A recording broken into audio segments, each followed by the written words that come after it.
जो state election commission का order निकला है कि फिर से वीसी इलेक्शन को पोस्टपोन किया जाए, ये स्टेट गवर्नमेंट का क्लियर साजिश और प्लानिंग है कि तिपरासा का जो कॉन्स्टिट्यूशनल अधिकार है, जो हमारा राइट्स है, उसको डिले करके हमें गरीब और वंचित रखा जाए।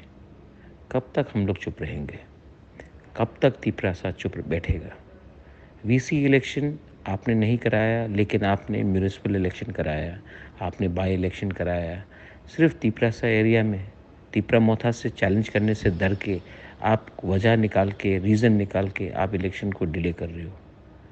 कब तक आप हमारे तिपरासा को वंचित रखोगे? कब तक आप हमारा तिपरासा का अधिकार को आप दबा के रखोगे? तिपरा मोथा चुप नहीं बैठेगा। तिपरा मोथा बाहर निकलेगा और तिपरा मोथा कॉन्टेस्ट करेगा। ये जो ऑर्डर निकला है हाई कोर्ट ऑर्डर के खिलाफ है। ये जो ऑर्डर निकाला गया है वो हमारे अधिकार को कुचलने के लिए है।